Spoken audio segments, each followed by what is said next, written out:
Welcome to Finding Holiness, where we delve into timeless Torah wisdom, revealing the sacred in everyday moments. Join us on a journey to elevate your spirituality and discover holiness in every aspect of life.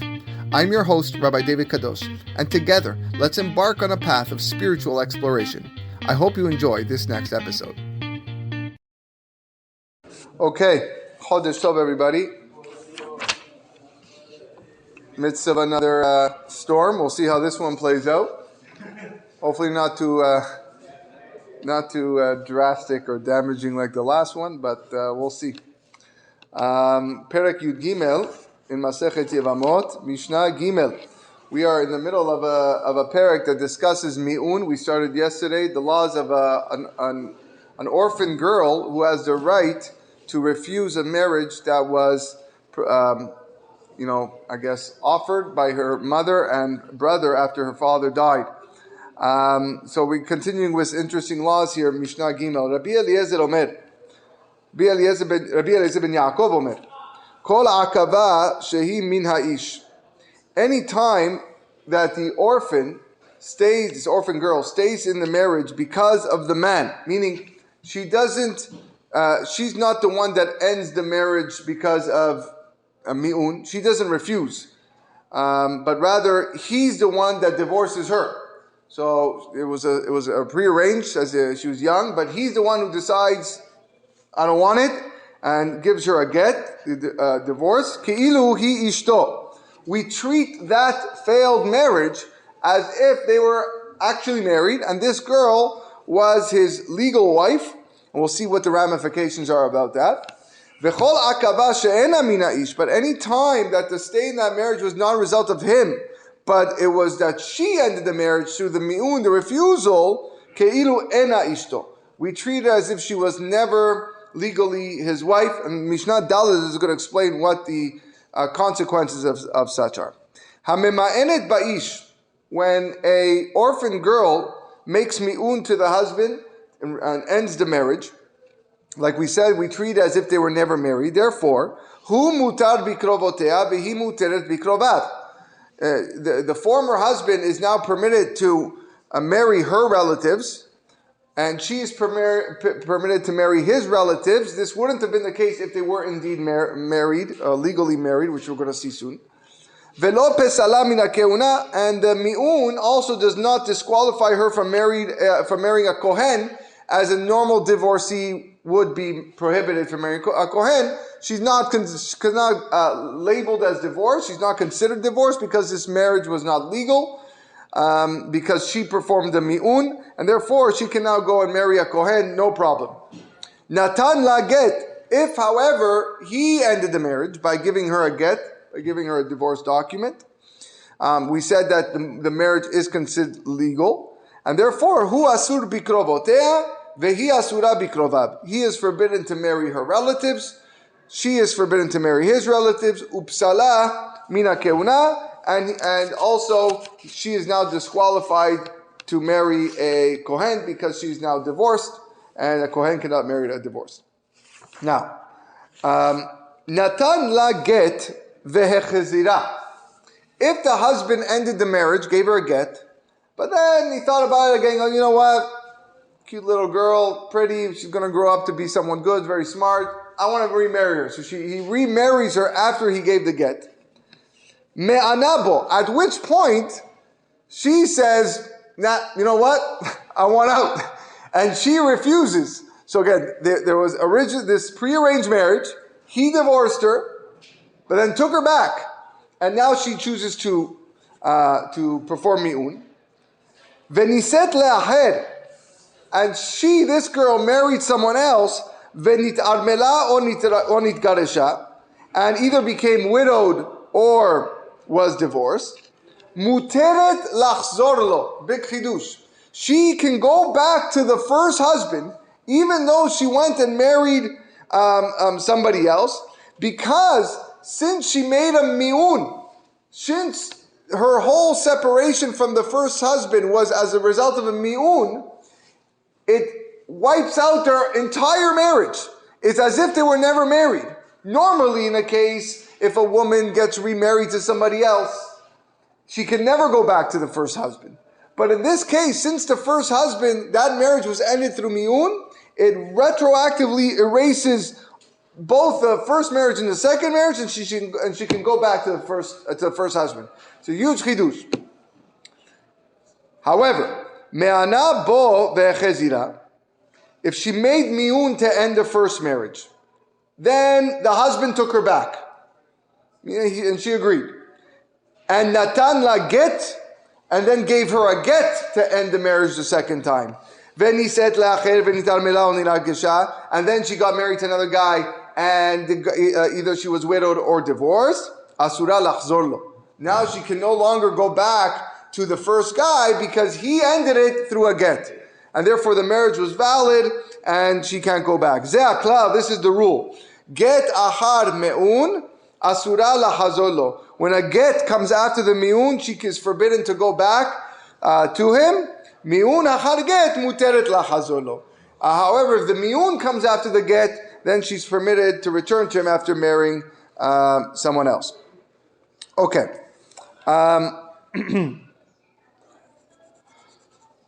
Hamema'enet ba'ish, Mishnah Hey.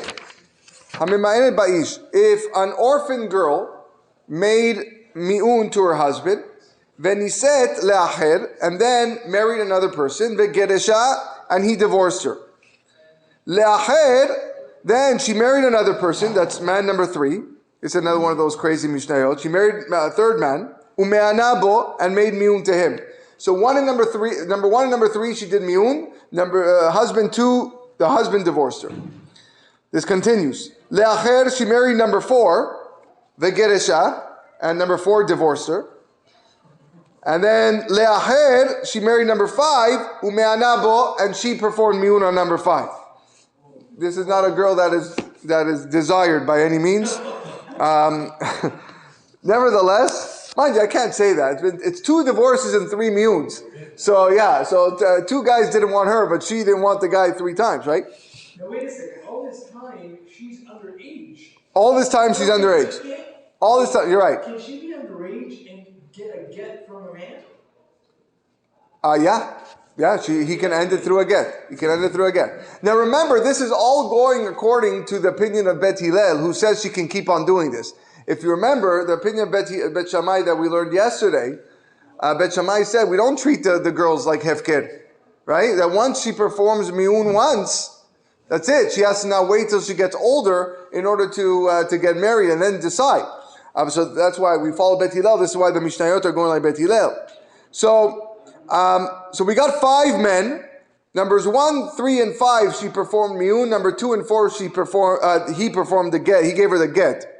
So the halacha is as follows: Kol sheyatzat temenu beget. All the husbands that she left by the way of a get, which is number 2 and number 4, asura lachzor lo, she's forbidden to return to. She can never go back to number 2 and number 4 because she went with another man. However, beme'un, all the husbands that she left through mi'un, that's numbers 1 and 3, and 5, muter lachzor lo. Well, number 5 we don't know yet. We don't know what's going to happen if she marries like another guy, right? So that's always only 1 and 3. Then muter lachzor lo. 5, if she did a mi'un, she can go back. She can go back to 1 and 3. And 5. Well, okay, yeah, she can go back to 5. You're right. She can go back to 5. Yes, she can get back to 5. No problem. But I guess the Mishnah is discussing whether or not she can go back to the previous husband. So that's. But yeah, 5 we already spoke about. She can go back. But even 1 and 3, that's the chidush here. Even 1 and 3, she can go back to her husband. Okay, how are we doing on time? 13. All right, one more Mishnah.